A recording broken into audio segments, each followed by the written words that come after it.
Well, hello everyone. Welcome. Bonjour, bienvenue à tous. I am Candice Lang, President and CEO of the Canadian Chamber of Commerce. So excited to have you with us today. One note, if you need the translation function, you can find that on FeedLoop. And I just want to thank everybody for being here today, joining us during Small Business Week for this special event we are putting on in collaboration with Amazon and BDC.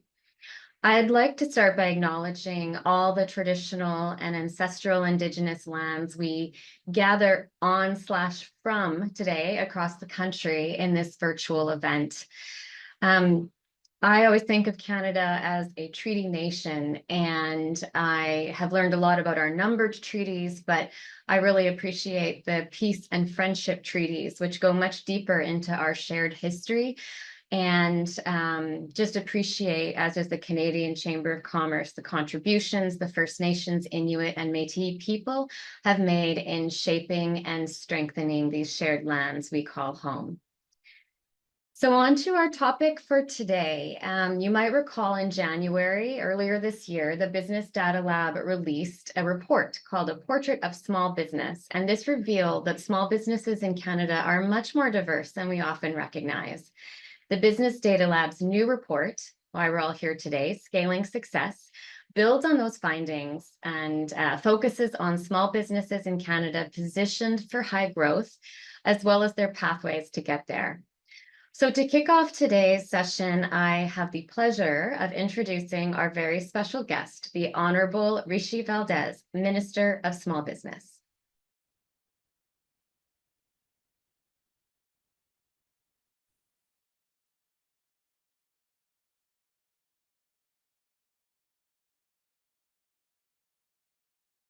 Hello everyone and happy Small Business Week.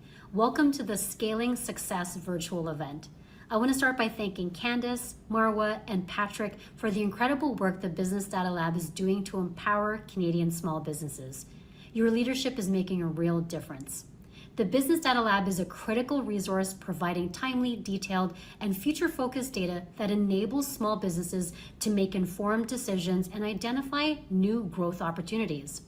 Our government is pleased to have created the Business Data Lab in partnership with the Canadian Chamber of Commerce. Seeing the BDL's success, our government invested an additional $7 million this year to support the BDL's continued growth and success. This investment is ensuring that Canadian businesses have access to the data and insights they need to thrive in a rapidly evolving economic landscape. Let's consider a real-world example. Take a small tech startup in Waterloo. Using BDL's detailed industry and regional data, the company could identify a growing demand for their services in, say, Western Canada.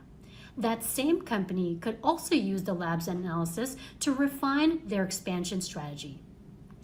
This could lead to scaling their operations, opening offices in Vancouver and Calgary, and creating new jobs in both regions. Today, data is gold. Then the BDL is the place to mine it. It gives entrepreneurs the information they need to surmount challenges and seize opportunities. The BDL is key to our government's broader ecosystem of support for small businesses in Canada. Just earlier this month, we announced significant supports for small businesses across the country. We negotiated agreements with both Visa and MasterCard to lower credit card interchange fees by up to 27%, which is now in effect. This will save small businesses $1 billion over the next 5 years. We also announced that we will be dispersing $2.5 billion of the Canada Carbon rebates to small businesses across the country. Many of you would have received the Canada Carbon rebate for individuals in your bank account last week. We are launching the Canada Carbon rebate for small businesses, and eligible SMEs could receive up to $476,844 sent directly into their bank accounts by the end of this year. These are in addition to the great news that came last week that Canada's inflation rate dropped to 1.6%. Our economic plan is working, and we will continue partnering with organizations like the Canadian Chamber of Commerce to ensure that small businesses are equipped for success. But this is just the beginning. We know that the future of Canadian small businesses lies in their ability to grow, innovate, and adapt. And the Business Data Lab is a critical piece of that puzzle. By harnessing the power of data, we can empower entrepreneurs to make informed decisions, identify opportunities, and scale their businesses with confidence. As we move forward, I encourage all of you to take full advantage of the resources the BDL provides and contribute to this valuable initiative. Together, by leveraging data-driven insights, we can create an environment where Canadian small businesses don't just start up, they scale up to even greater heights. Thank you, and I wish you all a productive and inspiring seminar.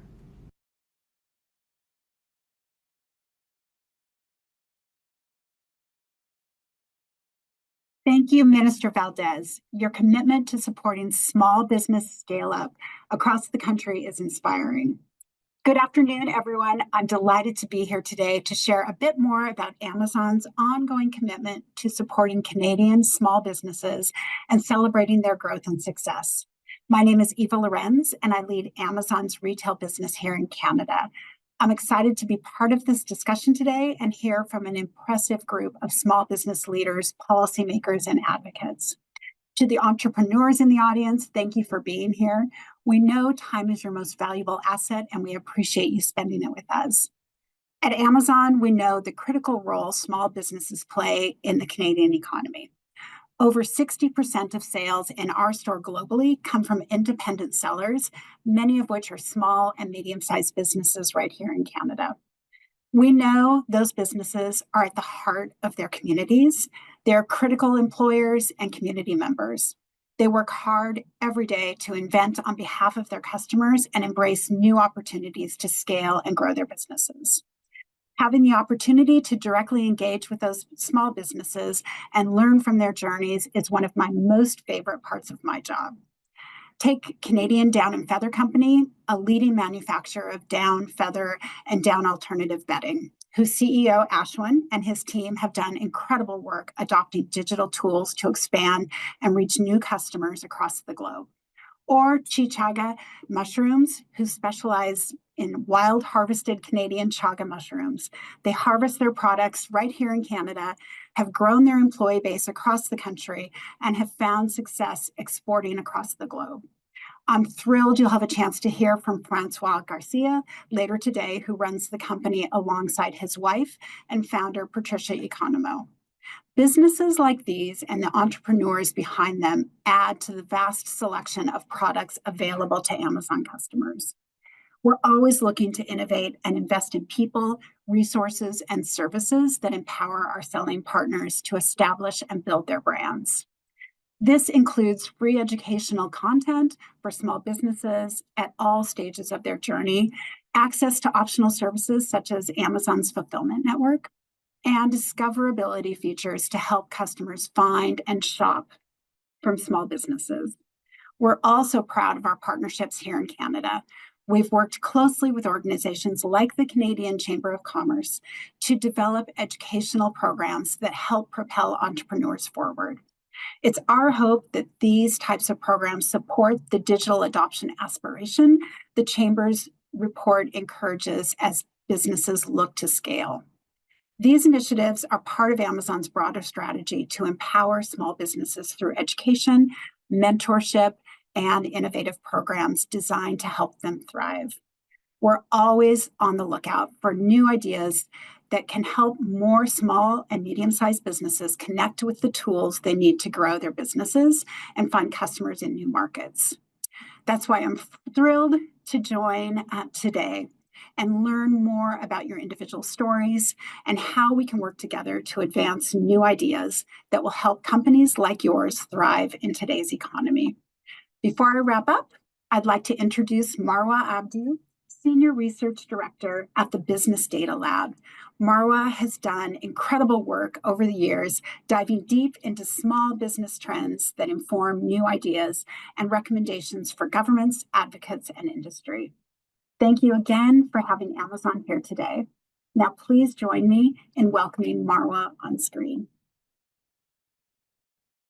Thank you so much, Eva. Good afternoon to all those who are joining us. Thank you to Minister Valdez, Eva Lorenz, and our new President and CEO, Candice Lang, for the remarks. I'm absolutely thrilled to welcome you all to this event, and happy Small Business Week, which, if you ask me, ought to be every day and every week. It's an absolute pleasure to also be here to launch our latest Business Data Lab publication, Scaling Success: The Characteristics of High Growth Small Businesses in Canada. This follow-on publication, as Candace mentioned, really builds off of our work in Portrait of Small Business in Canada, and it aims to further expand on the narratives surrounding small businesses. What we learned from our first publication is that small businesses aren't a monolith, and they are indeed more diverse in size, in geography, in industry, in ownership, than we previously thought. And particularly at this juncture in time where we are grappling with years of slow economic growth, low productivity, and underinvestment, which has really weakened our global competitiveness and resulted in lower standards of living, we just can't simply afford to miss out on the opportunities that small businesses provide. And so this publication really aims to dig into a lot of interesting questions surrounding growth. Questions like, which small businesses are scaling and high growth? What characteristics do they share, and what sets them apart? What pathways do they use to grow and scale? And why is preparing them for success really essential for Canada at this moment in time, particularly when we look to a vibrant future ahead? What we found from the data was that, well, our understanding of growth still has some room for growth. When we look at business survival, we simply can't forget about the role that it has for companies to grow. And what we're seeing is that, looking at even just data from January 2021 to May 2024, is that we're actually going in the opposite direction than what we'd like. Canada's business openings are on a declining trend, while business closures are on an increasing trend. And incidentally, as I mentioned, when we think about the role that small businesses play in our economy, you have 98% of all businesses being small. And those businesses, just over the almost 5 years that just passed, are responsible for 43% of all job gains. Now, that's a figure that we simply just can't ignore. That being said, we know that size matters for growth outlook and expectations. And we know this from looking at data from our Business Expectations Index, which really captures the near-term outlook according to Canadian businesses. And we have this Business Expectation Index on our BDL website, which we newly redesigned. So I welcome you all to go check it out at businessdatalab.ca. What we see in our trends is that there is a huge disparity in terms of optimism by way of large firms as medium and large firms as compared to micro firms.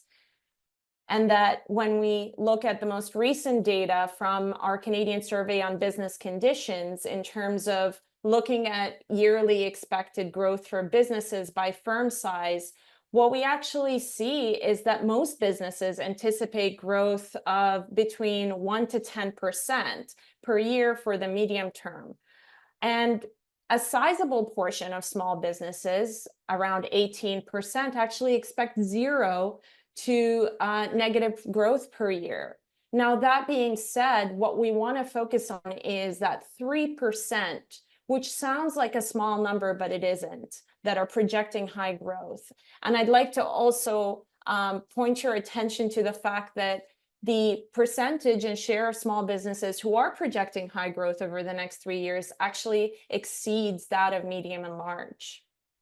What we found from the data really reorients our understanding about growth. And what we saw is that industries with more significant high growth projections are actually not the ones that we expected. They're manufacturing, they're accommodation and food services, professional services, information and culture, arts, entertainment, and recreation. So they're not the quintessential high firms that we expected.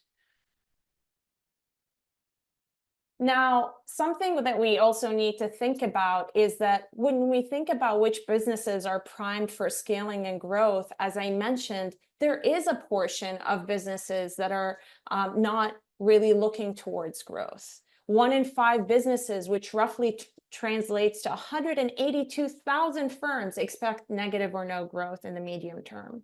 And 1 in 20 firms, around 50,000 firms, expect that they will not grow, but are actually satisfied with that.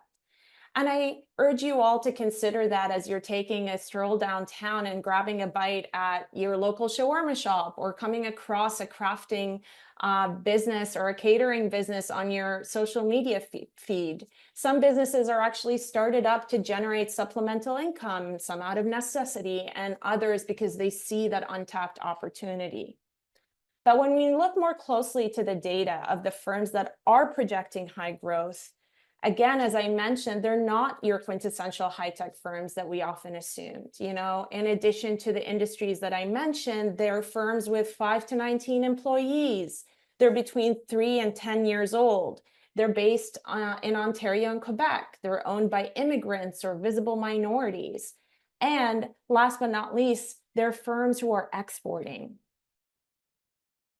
Now, one of the things that this report looks at is also the pathways to scaling and growth. When we looked at the data, what we were also reminded of is that firms access financing in a myriad of different ways. But most small firms were actually availing debt financing in order to tend to their operational needs by way of domestic chartered banks. What we also saw is that there is a tremendous untapped opportunity in terms of exporting. When we looked at the data, the distribution of Canadian exports and export value by firm size, there was something that really jumped out at us. 90% of exporters were small businesses, and yet that 90% roughly 18% of the value of Canadian exports that is shipped abroad by small firms. And so there's definitely room for small businesses to take up greater power overseas.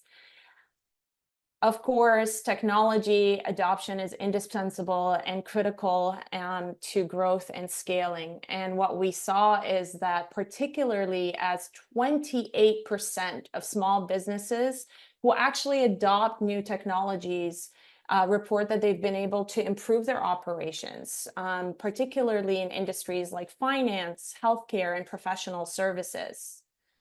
Even more interesting is that even though while younger firms are the ones who are deploying this technology, firms that are less than 10 years old and are more likely to invest in it, the share of those reporting operational improvements as a result was 4 out of 10 businesses.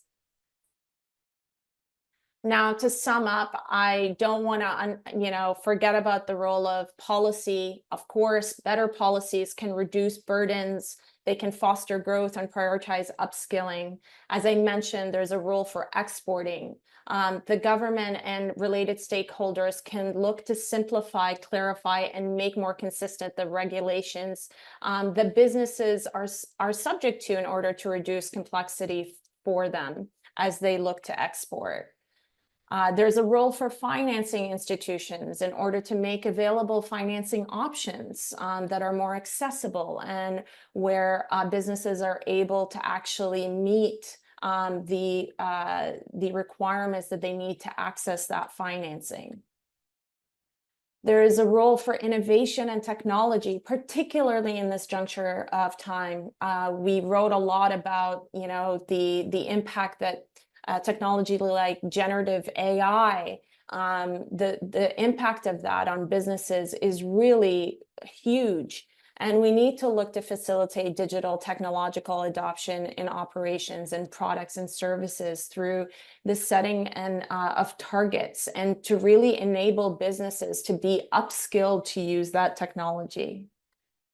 Thank you so much for your time and attention today. I'm really thrilled to welcome the panelists and talk a little bit about some of these findings, and I would like to welcome them on stage. And please go check out the report at businessdatalab.ca.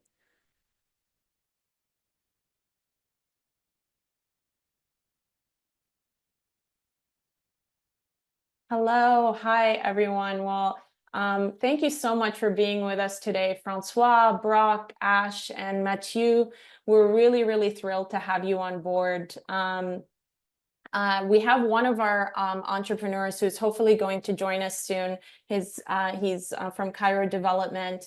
But in the meantime, I would like to welcome maybe the panelists, starting with Mathieu, to introduce themselves and tell us a little bit about their businesses, the industry that they're in, and a little bit about their journey so far.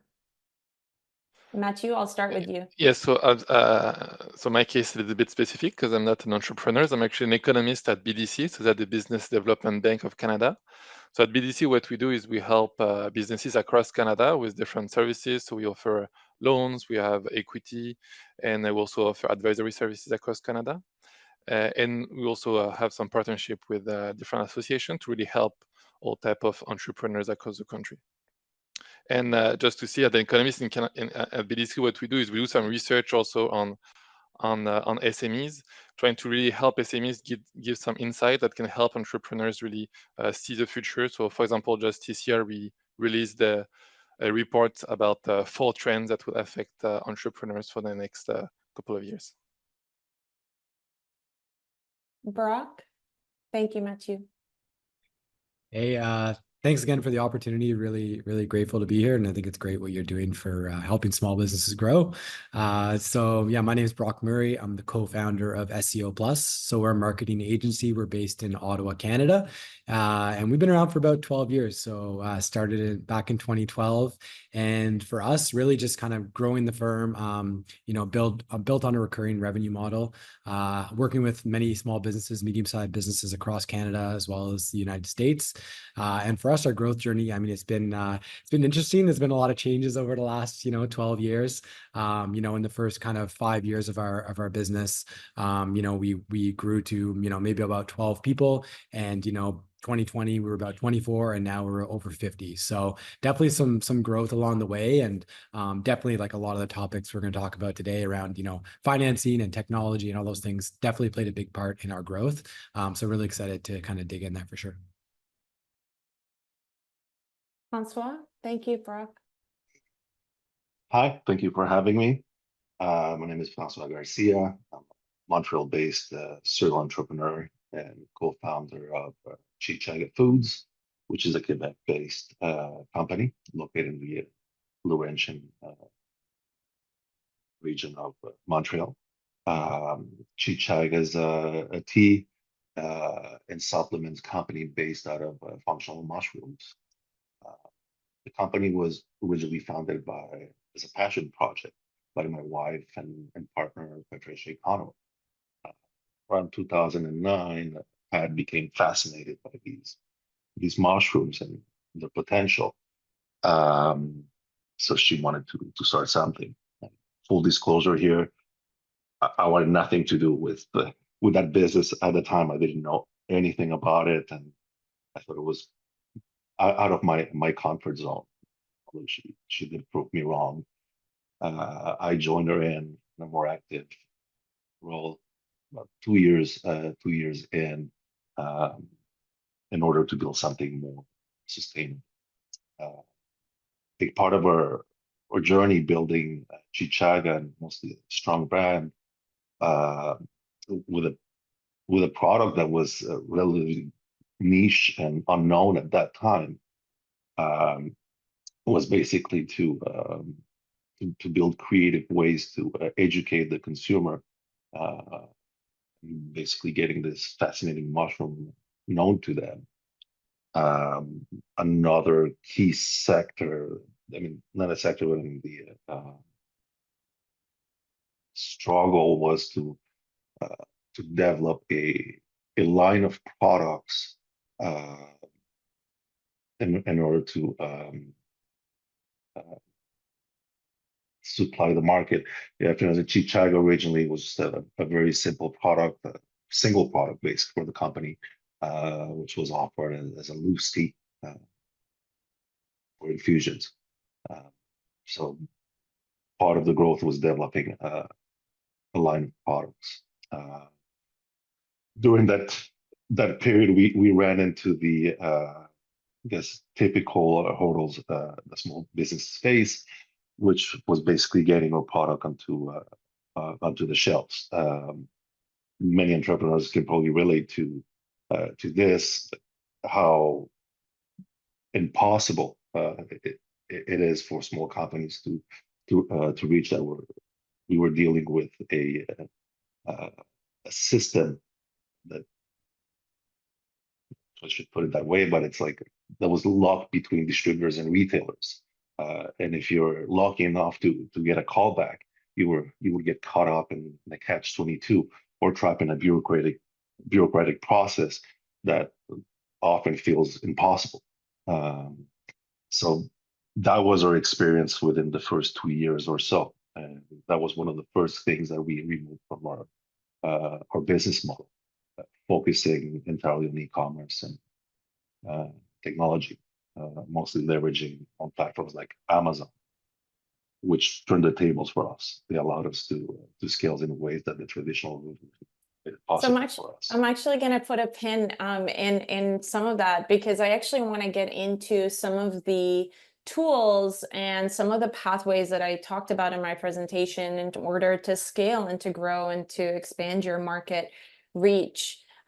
You talked a little bit about, the role of e-commerce channels like Amazon, which obviously plays a huge role in allowing a lot of small businesses expand their market reach. Now, before that, I actually wanted to step back and ask a little bit more about some of the financing, your experience with financing and obtaining, financing in order to grow your operations. Did some of the findings that I mentioned resonate a little bit? What was your experience like? Actually, so now I see our third entrepreneur, Ash Mahmoud. So maybe I'll give the floor for him for a quick introduction, and I'll go back to the questions. Thank you. Sorry, guys. I had just like a connection issue. My name is Ash Mahmoud. I am the president and CEO of Cairo Development. We are a construction and a development company, started 4 years back, and we currently grown our business almost 5,400 times since we started. We have 70 plus employees. And that's just a small brief about us. Thank you so much, Ash. Okay, so I'm going to go back to that question that I had in terms of the role that financing and access to capital has played into growth as a company. But actually, before that, I want to turn it over to Mathieu and hear a little bit about what you're seeing in terms of the data on BDC's side, if there's anything that maybe has a statistic that jumped out at you in terms of firms who are looking to grow and scale and perhaps are accessing certain types of financing or looking for that over other types. Yeah, so as you mentioned during your presentation, first, not all businesses are looking to grow. A lot of businesses are small and will remain small. What we found actually, thanks to using data from Statistic Canada, is we were able to see how many small businesses become medium-sized businesses and how many medium-sized become large.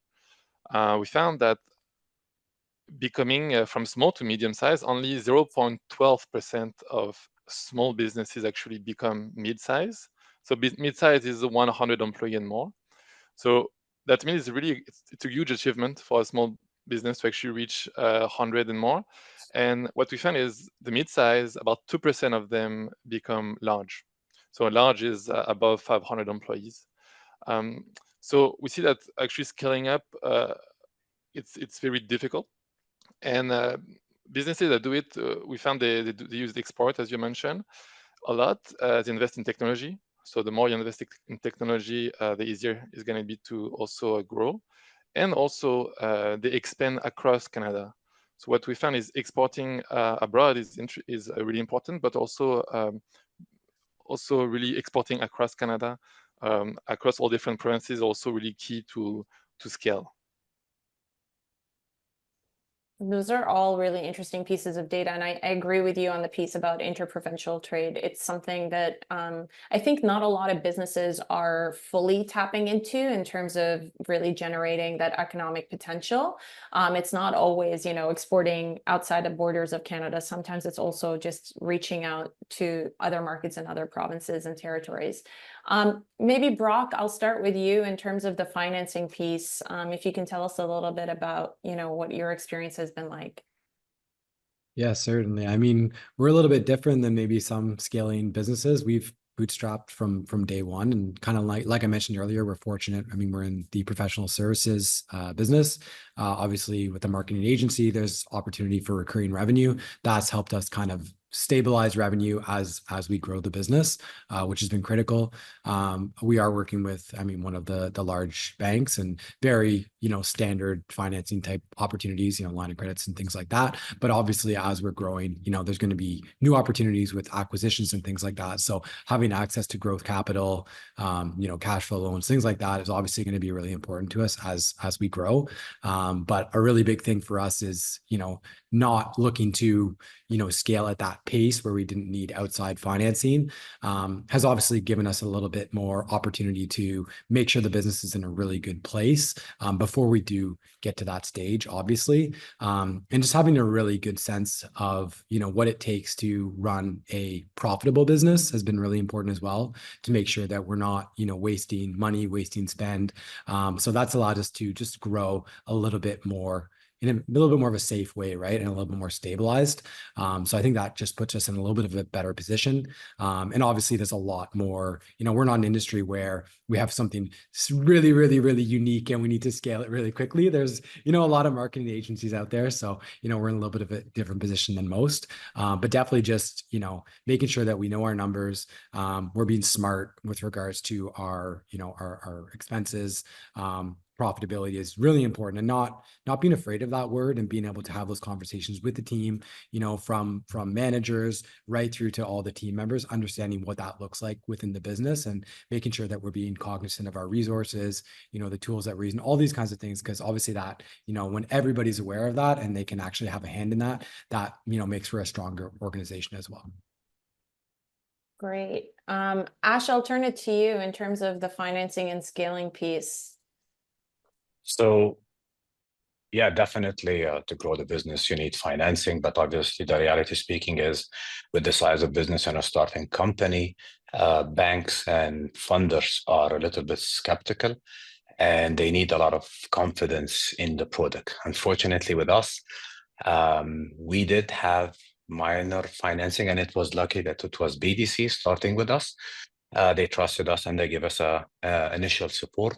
But our industry is a secondary industry. It's a very old industry. Construction and development is a very old industry. And then we were challenged by the fact it's not always stable, and they had bad records from past and this. So we had to figure out to stabilize our income, and we had to figure out how to be organically financing ourselves. We had to think about very different options of how to finance it, in the way we invoice our clients, in the way we maybe prefer to reduce a discount on our cash flow for the services we provide, in terms they giving us a bit of an advance in our projects that we did, which many clients accepted the idea that, okay, I'm not going to pay you 3%, for example, the service, I'm going to pay you 2.8%. 2.2% is a significant amount for the developer, but for us, it's a cash flow. So we agreed on many terms to get self-finance from our current project to keep ourselves profitable. Also, we tried to, as much as we can, organically grow our business with developers we can confidently rely on them, or clients. Last, and I would add to what was said about diversifying. Currently, we had always a target to diversify. We are based in Alberta, even though the business is very booming, and we think we are in a safe time for the province of Alberta for the next 5 years. I knew that there will be a potential coming up in other provinces, which sounds to be slower. So we did really had our eyes, and we have a expansion into the east. We already have an office in Ottawa, and we have a potential to move up to interior BC. And also as well, we have a unique idea of exporting services to the US rather than just doing it the way we do it. So in every place we do, we try to diversify our business. We match with the requirements rather than set our goals on the same way we do it here. We think of the place and the province and try to adjust it to the way they expect it to be. Good. Okay, That's for me. thank you. Yeah. Francois, did you want to add to that in terms of what your experience has been like? You talked about owning multiple businesses, so I imagine that you've definitely experienced this piece quite differently for each Yes, of those businesses. Yeah. correct. I mean, in the context of Chichaga, same as Baroque, we didn't require or use any external financing. We bootstrap the business ourselves. That we're quite proud of what we did as we grew. We just continually reinvested profits back into the business to improve our production, inventory, marketing, our branding. It's very important, and our line of business compliance too, and before R&D to develop a larger line of products. But I think we were off around 2017, 2018, first ones to knock at our door offering financing was the BDC.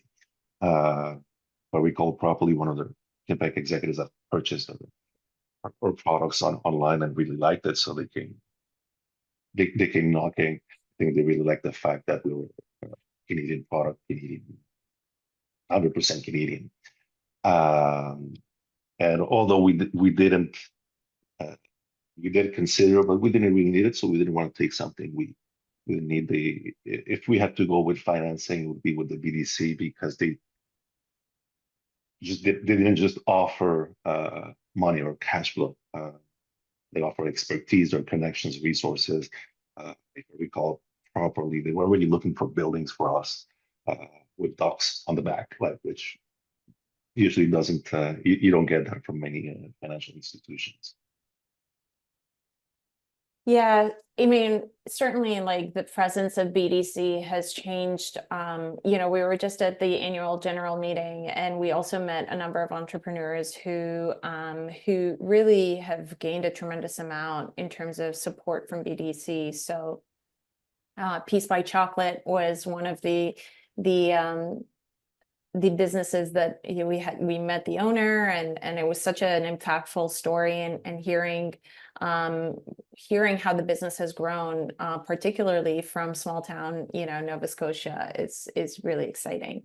Now, I wanted to turn it over to this question about technology, and obviously we exist in a day and age where we went through an entire few years where we were all kind of forced to operate online more than ever before. And you saw that businesses, and particularly this was in the findings of our first report, that businesses were required to be everywhere all at once. Even small businesses weren't immune to that.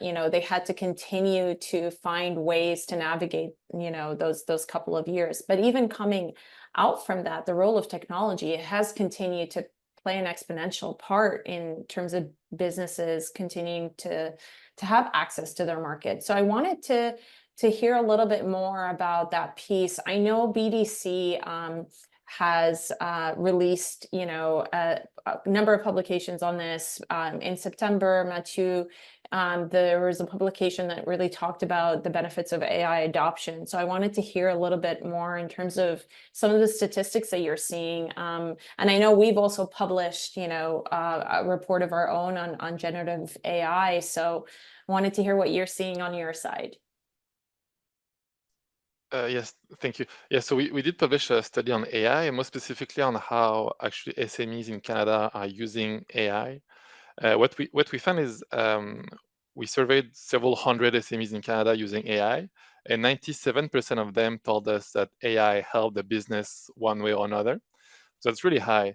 And the reason why it's so high is because there's a lot of unexpected benefits from using AI. So what we found is a lot of businesses that managed to reduce the cost with AI were actually not planning on reducing the cost in the first place. They invested in AI to increase sales or to improve customer service. They managed to actually do that, and they also managed to reduce the cost at the same time. And one really specific tool that I want to talk about is really chatbots. So what we identified in the study, we looked at different problems that SMEs face. So for example, controlling costs, increasing sales, and we look at what are the best AI tools available to solve this problem. And to control costs, the best tool that we found was actually chatbot. And what's great with chatbot is you have a lot of different chatbots for all type of budget. You have really expensive chatbots for large businesses that are super complex, but you have also really more simpler chatbots that really are really efficient to help smaller businesses. So that means regardless of your size, you can find some AI tools out there that can help you. And also what's interesting is you have more and more tools coming out almost every month or every year. So I think you have a acceleration of technological change in the upcoming years, and really SMEs are really planning on keeping up to date, staying up to date with the technology would be really important. A lot of that data also checks out with what we're seeing. Maybe I'll start with Francois this time, and then followed by Ash. Francois? Yes. So In terms of, have you found that, technology or specific types of technology really helpful in your business in terms of, helping with that growth and scaling piece? What impact has that had for you? major. I think that our company in its growth, it's been fully embracing technology at all levels. Being an e-commerce company and everything comes around. Proper SEO to always implementing new tools. You mentioned AI, new tool that we just implemented. I think it's very important for Canada. It's translation. To begin with, all our sites have to be in French and in English. And in our case, that we tap into different markets, Italy, Spain, have to have additional languages. Before AI was a bit of a headache because you had to maintain and update several sites and everything that comes with it. SEO in order to feed all the local search engines. So just and that part was incredible for us. AI, I think we see a lot of websites out there with their blogs outdated from 5 or 6 years ago. It's something that I think people have tendency to drop and not update. AI has it's facilitating the task of doing so on the chatbots. Right. As I go back to what was mentioned before, Amazon, their ecosystem has been an integral part of the company. All the local growth, part of international. Ash, and I'll ask you to just speak up into the microphone. We're just getting a lower voice than we'd like from you. Great. Thanks. Can you hear me now better? Yeah. Okay. So we're a very old industry, as I said before, and the idea of using technology have developed very slow than what we expected. We did use software, and we tried to adapt technology. We took the program with BDC about CDAP, and we had a bit of improvement. We changed our ERP, but our biggest challenge, how to get AI to be utilized. We identified that 2 years back, especially when you have a lot of accumulated knowledge and you have a lot of experienced guys, but you cannot clone these guys. You have to find them and hire them and recruitment. So we went in a different route, but still haven't completed. It's a work in progress. We're creating our AI machine. We're creating an AI system, which needs a lot of investment. And we already spoke with BDC. We're in discussion in Western region about supporting us. The main thing we're doing is basically we're making the project manager on our projects, instead of able to manage 2 projects, he can manage 4 or 5, because AI will do all the, sorry for the language, the dummy activities, which doesn't need a lot of personal smartness to use, but rather than repetitive. And we're trying to get the input through the AI with our subtraits, which is still in work in progress, but it's going to be an amazing thing. I think it's going to be a blow into the industry, where basically you are giving the current project manager, project coordinator, to use this machine to make decisions faster, rather than doing the 70-80% of the effort of work, rather than making the decision on the AI recommendation. It's a big thing, and it's getting me excited when I speak about it. But honestly, currently, we are almost 30% in the progress, and we're going to start implementing it as we go. So I think AI currently for us in the market, what's available is not that much of helpful, but if we can get our project or our product to the market in a strong basis, I think the significance will be amazing, because I would expand and grow the business without expanding my team. It would reduce about 30% on the operating hiring cost, utilize the same team to do much more project, and it will be a huge amount of growth and success for us. So that's where we are connected with this. Awesome. Thank you. Brock? Yeah, definitely. So, I mean, obviously, as a digital marketing agency, software and technology has been a huge thing for us in scaling our business. So, I mean, obviously, early on, working through some of the challenges of growing a business, right? So, for example, I mean, Salesforce for, tracking leads and conducting sales. Even as you grow the team and you're growing your the number of employees, something like Bamboo HR, which allows you to manage your team, manage vacation requests, and all these kinds of things, right? And obviously, Shopify is a big one, right? Obviously, e-commerce.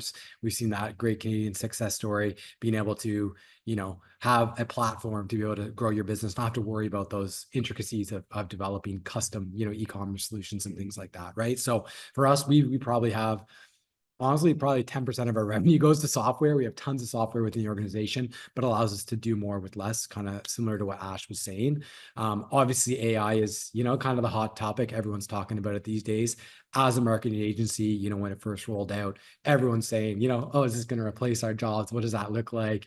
Oh, we can develop content, things like that. So obviously, there's a lot of opportunity to be more efficient. How we've seen it, we see it as augmenting our team. We don't see it as replacing our team. We see it as people plus AI, and being able to obviously increase efficiencies, do things a little bit quicker, standardizing processes. And for us, I mean, our approach with regards to AI, obviously ChatGPT is probably, the most widely known generative AI. Obviously, there's different search engines using it, different tools. Amazon has Bedrock, where you can actually integrate with different LLMs, depending on the task, right? So for example, Llama for Meta is better for conversational. There's also different ones that are better for content development, like Cohere. So really just figuring out what type of LLM or Gen AI is actually good for your task, I think is a really important thing to look at. And then within our organization, we're rolling that out. So for example, we've provided a ChatGPT subscription to everyone on our team. But then we also need to roll out, what is our policy with regards to these things? So for example, data privacy and security. Like, we don't necessarily want employees going and copy pasting private data into, a public company's a database. So obviously, what is the policy around that? So we developed, for example, an anonymizer where they can actually put the data in. It will actually anonymize the company names and some of that data. So then they can put it in without the risks of, maybe private data being leaked out. So, but then it's also training with the team how to use it efficiently. What are the do's and don'ts? Being transparent with clients about the usage, if they prefer us not to use it, or if they would, I think is a really big thing. And then rolling out those programs.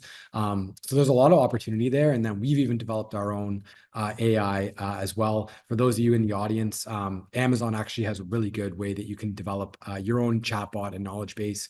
It's called Amazon Q. And what's really cool about it, you can actually load in data from different sources. So you can actually load in your Salesforce, your Zendesk. You can actually upload data to your Amazon instance, where it can actually, like Ash was saying, basically have a knowledge base of information, and then you could have team members ask it questions, and it could actually reference that data in your knowledge base. So Amazon Q is a really easy way to get started with that. It also has an integration. You can connect with Slack for those of you on Slack. And again, so for us, yeah, technology is important, and obviously just trying to stay ahead of the curve with AI as it develops. Like the pace of things has been really crazy over the last year specifically, and I think we'll continue to see that. But yeah, I really want, like, don't think of AI as replacing humans. I think it's really looking at how can humans use it to be more efficient and do things better. So that's how we've approached it.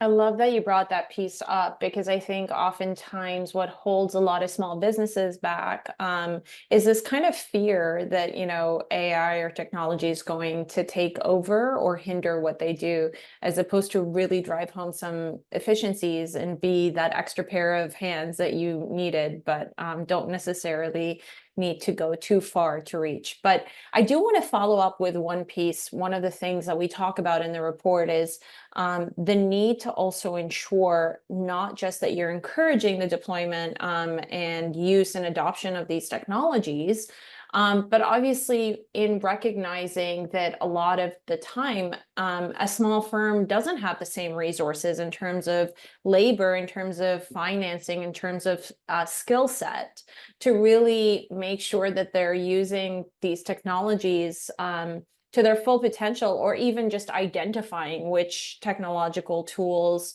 will help them. Like you said, Brock, it's really important to know how this piece of technology is going to actually help you, and what situations it will be a hindrance or of support to you, as opposed to another piece of technology. So I wanted to actually hear from you on that particular question on upskilling. Is that something that you look into within the firm, and how do you ensure that your employees are really keeping up to date with these technologies?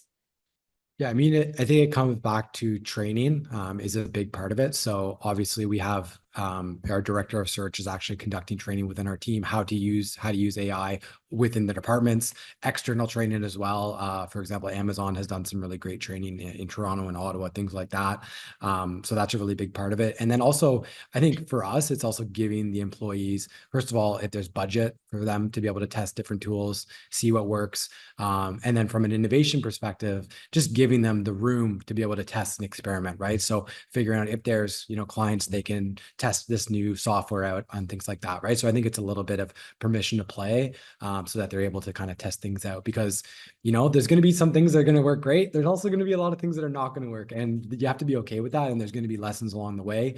For us, like we developed a kind of custom knowledge base, and we were going down that route. And when we got to it, it was like, these responses are just not what they should be, and like the last thing we want to do is deploy something to production where people are getting the wrong answer, and that is a problem, right? So, sometimes you can go far along the way, and you might look at it as like wasted time, but at the same time, you can kind of take those learnings and apply them to another project. But really at the end of the day, I think it boils back to training, and people actually having an interest in developing those skills and trying new things. I think is a really big part of it as well.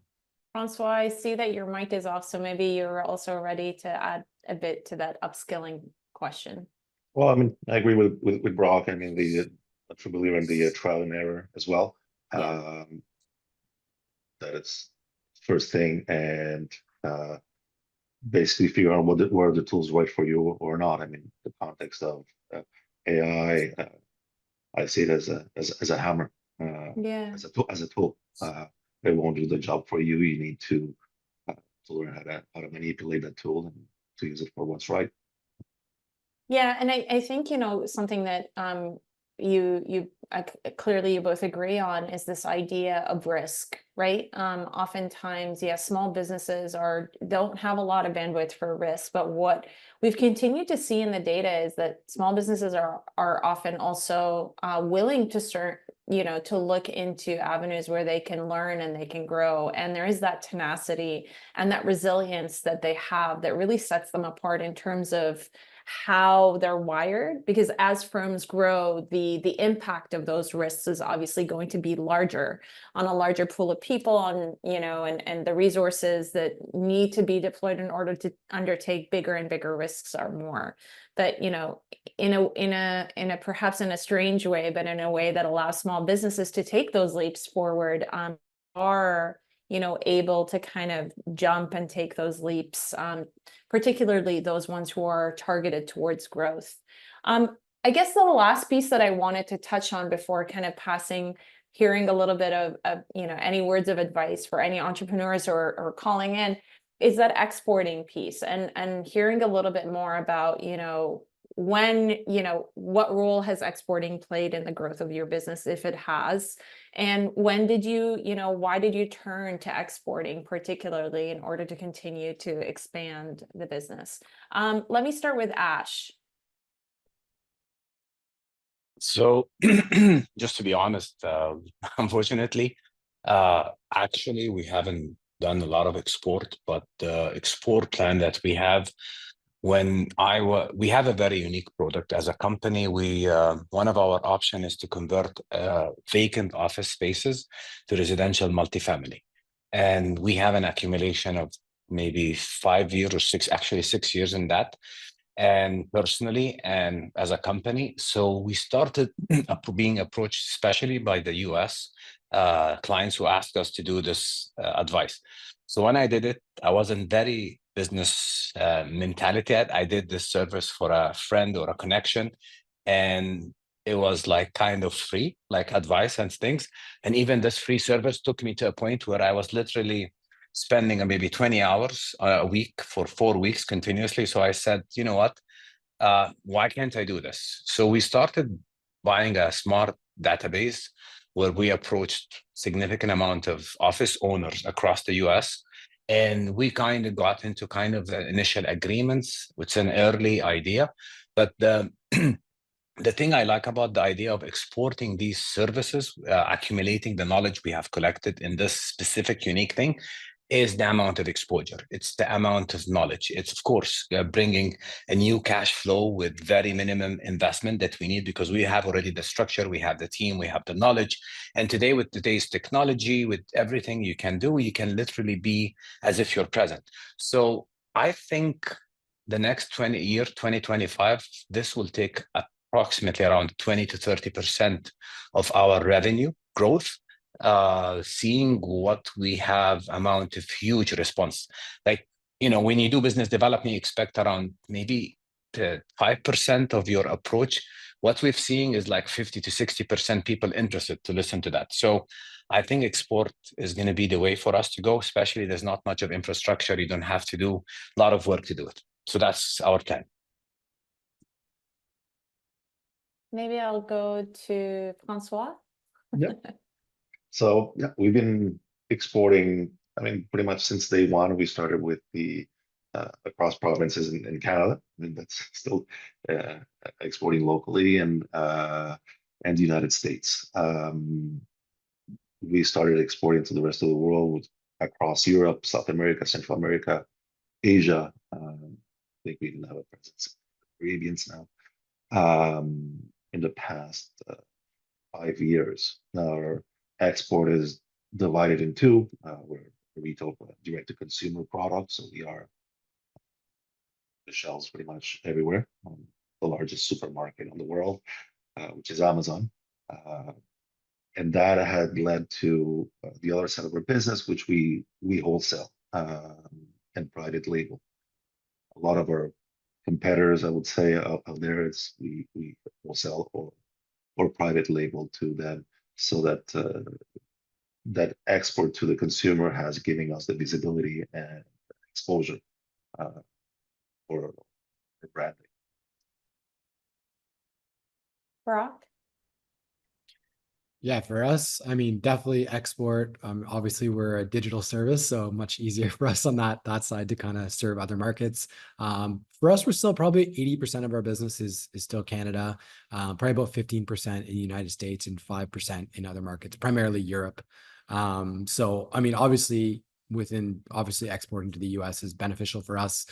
charging the US dollar helps a lot right now for sure, especially when your expenses are in the US dollar. But definitely I mean, being an SEO agency, search is a big part of what we do. And within the United States, I mean, 10 times the search volume, 10 times the population, 10 times the opportunity, right? So that's definitely something that we like. And I mean, obviously we love working with Canadians, and that's, again, it's still a large percentage of our customer base. Within the US, I find when I'm speaking with kind of entrepreneurs there, maybe a little bit more aggressive in their thinking. And I think it's interesting to kind of different networks and different markets as well. So we like the mix of both, but anytime we can bring in some US dollars, it definitely helps the bottom line. So we're fans of that for sure. Yeah, and I mean, you touched on the importance of the US as a market. A shameless plug again, we just recently published, we've been keeping really busy at the BDL. We just recently published a report called Partners in Prosperity. And it really looks at, again, reorienting that narrative around how important not just the US is for Canada, but how Canada is also playing a critical role for the US, and how there's just such a tremendous untapped opportunity for trade, particularly in intermediate goods and services, to really take up Canada's economic potential to the next level. In terms of just like closing out, we're running close to time. I just wanted to give each of you the floor, but starting with Mathieu first, to talk a little bit about their publication that they released this week. In terms of just either, for BDC, I want to hear some of the trends that you're seeing for SMEs for the next couple of years, particularly as they pertain to growth and scaling. And then I'll pass it on to our fellow entrepreneurs just for any sage words of advice, as anybody who's listening to hear about growth. Mathieu? Yes, so for the trends, and just in a minute or two, maybe I'll try to be short. But I think the key will be really to keep investing in technology, because we see that high cost of doing business will remain an issue. So really controlling costs with technology will remain really important. So we see that a labor shortage will probably come back in Canada because some structural aging population.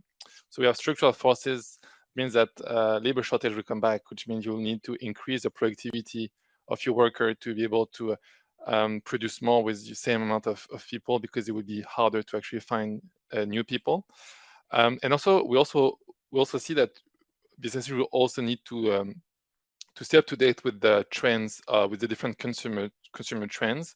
So we see different trends coming up, especially from Gen Zs that are really willing to pay more for green products and for local products. So we really see also this type of markets growing in Canada. And that will create also different opportunities for businesses who want to differentiate themselves from the competition. So that's trends in 1 minute. Merci, Mathieu. Okay, let me start with Brock. All right. Yeah, definitely. So, I mean, yeah, growing a business is hard. It's not easy. It's a long road.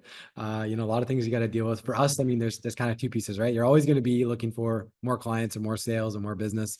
And then for us, I mean, it's as a service, there's the people. So for us, it's kind of always having to balance of both. And for us, obviously attracting the right people who know what they're doing. But the big thing we want to look at is fit first, right? So for us, we can always teach people skills, how to do it. We want to make sure that they align with our vision for the organization, our mission, and our values. I think that's really important as you're growing your business, to make sure that you have the right people, so that they can, serve your customers well. And that's a really big part of it. And having a good company culture. If you're not intentional with how you're approaching that and how you're setting your company culture, it will define itself, and that will lead to more problems down the road. So really important, if, as a small business, if you haven't defined these things like a vision, a mission, and values for your business, definitely something you want to spend some time on, because even if you're not seeing those issues right now, you will see them, in maybe a few years down the road. So take the time to work on those things, and your people will definitely thank you later, and I think it'll have a big impact on your business. Thanks, Brock. And I want to take this moment just to remind our audience, our online audience, to drop in your Q&As in the chat function below, because there will be a brief Q&A after our speakers kind of share a little bit more about their thoughts. So please don't hesitate to add your questions on anything that was said here. Francois, and then Ash. Well, my word of advice is, first of all, number one, stay true to your values and don't rush into scaling just for the sake of it. Growth should be organic. Second, be patient, especially patient, and don't get fixated with your competition or distracted by what they're doing. I see a lot of that. It becomes an obsession for a lot of people. Focus on your path, do your thing, do it right, and keep looking ahead. You also have to keep in mind that that same competition helps create the market you're in. So more than likely on a global scale, there's room for everyone. Third, don't just build a digital presence, maintain it, whether it's your website, SEO, online content, make it a priority to keep things fresh, and also understanding, educating yourself on how things work. Every day I see businesses from small to big that really invested a lot into their digital presence, and soon after they just dropped the ball. I mentioned before, outdated blogs, outdated sites, outdated SEO, a lot of badly constructed websites, badly managed. And there's great companies out there like Brock, but there's a lot of bad companies that fool the uneducated client, uneducated in the field of technology, into services or bad services, and that can be dreadful to a small business. So understanding it, it's very important. Understanding that you don't have to do it yourself, but understanding what others are doing for you. Technology moves fast. SEO rules change every couple of months. You got to stay on top of it. So choose your tech partner wisely. Sage advice. Ash? So in sake of time, I think Francois and Brooke have covered most of what I want to say. I just want to say one thing. As an entrepreneur, try to be also adaptable, or in another way, flexible with the market conditions and your client expectations. This is a little bit difficult because people will be worried to do something a little bit different and try to adapt with the market. My biggest advice after all what Brooke and Francois said, which I 100% or 200% I would support, I would have said it, is try to be adaptable to the market condition. If you want to be successful, you want to grow the business and be profitable, and so you have to think about the future. You have to think about macro more than micro. Don't get engaged in micro all the time. You have to think balance between the macro effect and the micro effect, and be adaptable to the market requirements. That's for me. Great. Well, I mean, after that sage piece of advice, I did receive a couple of questions. One, I believe, was for me in terms of the data that was shared in the presentation.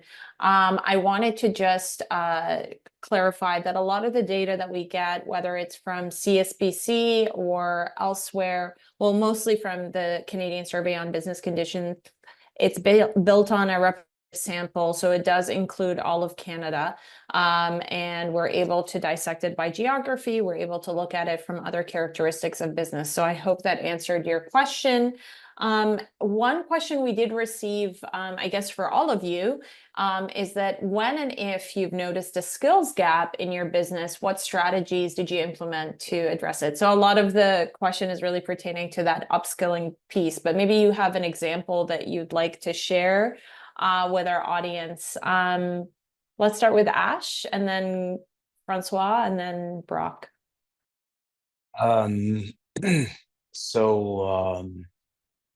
Upscaling is always a challenge and wasn't a target. It's something which comes naturally with the business. Like, I didn't want to grow the company to be the 7th fast growing company on the Globe and Mail this year, but the challenge, it was a kind of a challenge when you grow.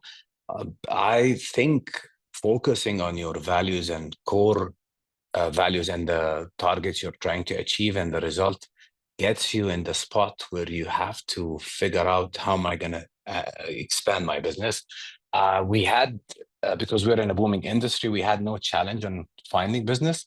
We just had the challenge was to pick up the right business. Initially, we were taking every job. Today, we are looking into every job and try to figure out which fits our core values, which fits our perspective.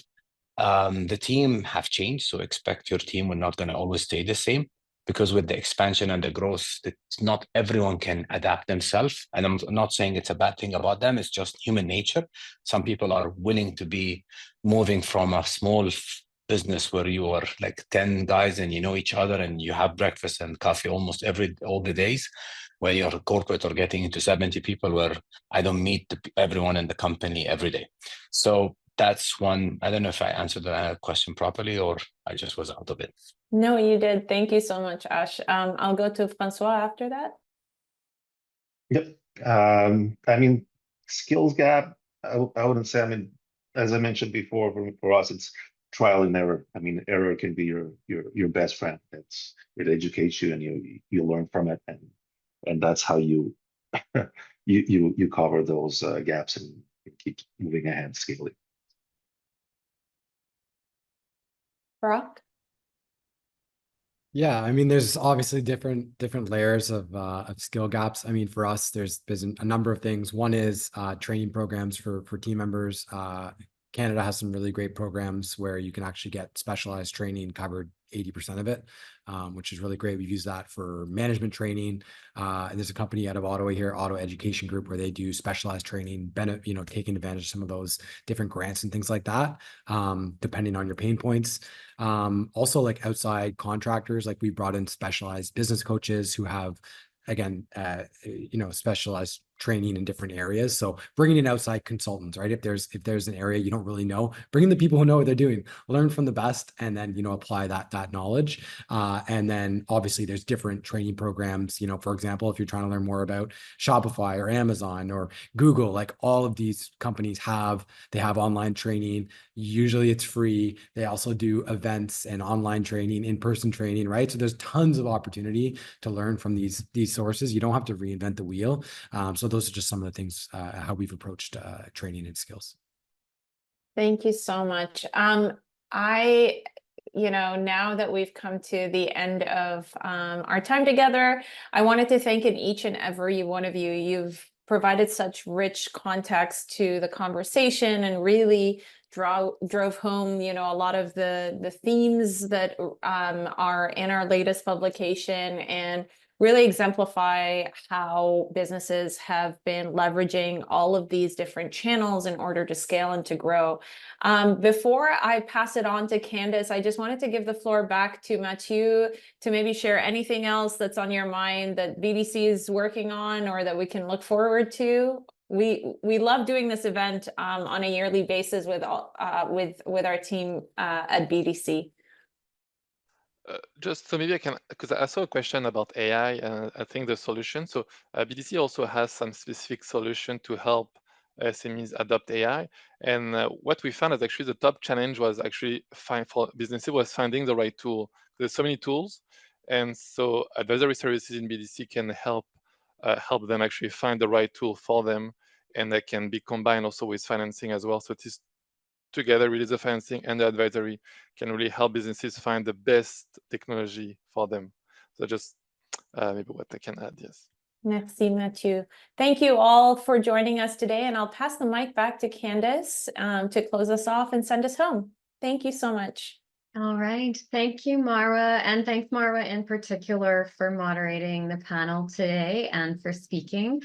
I think I agree with you. Every week should be Small Business Week, given the, I think, strength and the backbone that small businesses just have in our economy. And I think the report earlier in this year and the follow-up just give us pause in terms of looking at small businesses with a new lens. And I think, and I know everybody who's looked at those has gained some interesting insights as we did through the discussion today. So in addition to thanking Eva Lorenz, for speaking, I would also like to thank the panelists in particular, Mathieu Galliot, Brock Murray, Ash Mahmoud, and Francois Garcia. Thank you so much for your investment of time and for sharing your thoughts with everybody who's online with us today and who will watch this recording after. And of course, thank you to our collaborators, Amazon and BDC. Thank you so much for working with us to bring this to so many more people. And just to remind everybody, I'm sure you have found the Scaling Success report already, but just the reminder to check out our Business Data Labs website. There's that and so much more there for you. So with that, I will close off our event today and just thank everybody once again for the investment of your time. Have a wonderful, safe day, everybody. Thank you.